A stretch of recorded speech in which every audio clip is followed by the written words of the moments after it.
Evet, Kanada'da yaşayotgan Münevver Hanımның G'uldidagi ota-onasi mahbus navrisini Shixo turmasiga berib, ekranda ko'rgan.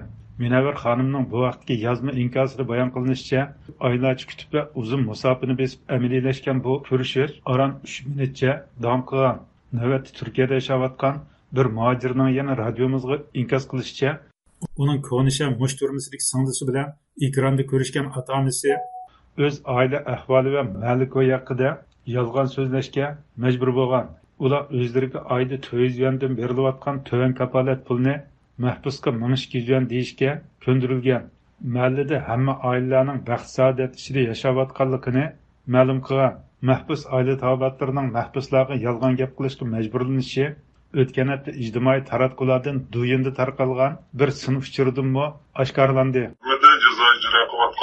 Yıkılarımız bile görüşkende qaysi noktalarda qatnashish kerak, türbüden qoidasiga chuqur to'liq bo'ysunush kerak. Mazkur uchurda Uyg'ur tilidagi ma'lum bir advokat mahbus oilalari qarta tanbeh va tavsiyalarini bayon qilgan.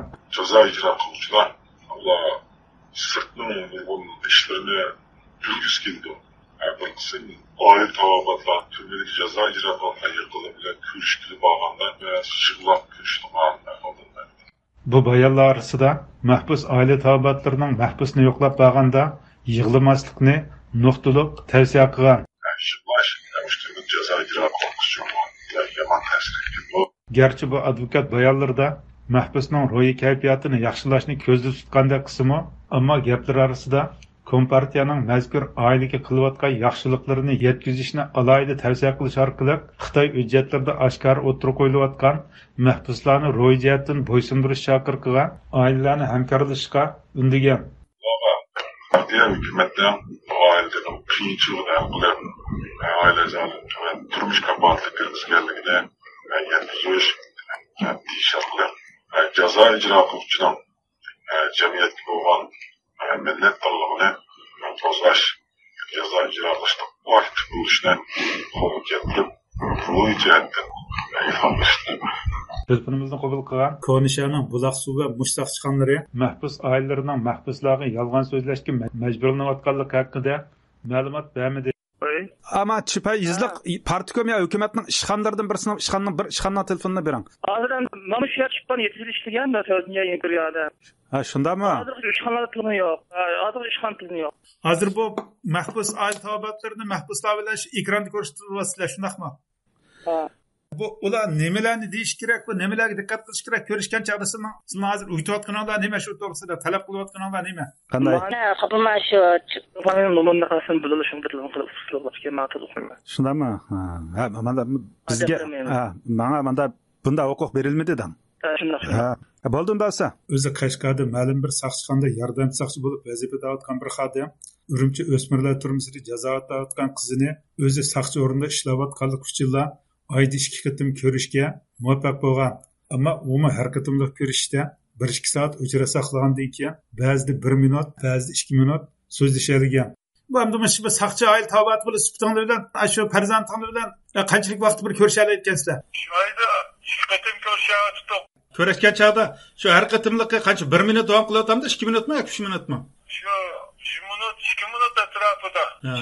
Hamda ko'rishadiganlardan haqida bo'lganda ekan. Bəzi bir saat, bəzi 1-2 saat saqlaymiz. Şu növbət gəlgəncə doğulğandı görüşüm. O özlügidən kesib ketamdı o yoki o'zi amsimi gapim tugidi bo'ldi qilayli bishadi deb xo'shlashamdi. Shu vaqt to'shda deydi. Aşağı bölümsürekte vaqt to'shda. Maqa xo'sh bu qatim ko'rishadi deb chekishda 30 minglab chiqadi. Vaqt Kompartiyani madiyalash shart bo'lg'achqa o'z oila ahvolini bildirishga berilgan vaqt yetishmagan. Ko'rishganda zot nima davasizlar shu bolaga? Partiya hukumatning yaxshi tarbiya, yaxshi nimasi qilyapmiz shu. Qanday tudum bilan tudummi, solat partiya hukumatning gapini yaxshi anglar deb bo'g'ichi umi gap bo'g'ichi deydigan ishdan bular. Konishaning mushturmisida vazifada o'tgan bir xodim mahbus oila taobatlarining mahbuslar bilan ekranda ko'rishganda yolg'on so'zlashga majbur ekanligini yushumidi. Ailesi bilan ko'rishadigan ahvol qanday? Bularniki Ayda bir kıta şüphini koştu ekranda. Ekranda ko'rishadi. Vaziyatli bunda o'zgarish bo'lgan bo'lsa, masalan, chet elliklar kelib shu sizning shu mahallani tekshirgan, uyini tekshirgan, yo muxbirlik kirib ahvol egallagan shu ish bo'lsa, shuni dalamda demamdi bu oila ularga. Yapılmaydı. Gösterişke vaqtida müşahede yengitme kılmaysa, biletler şuna avaz dikileyimiz. Anadolu'da Kağanızın ruhları ayasi geplerini büyük buldu.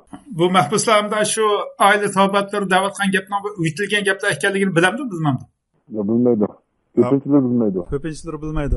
Uning deyishicha, agar ko'rishgani kelganlar kanat kadrlarining o'rgatgani bo'yicha gap qilmasa, ya'ni yolg'on so'zlamasa, ularning mahbus bilan keyin qatimliq so'zlashishi cheklandikan.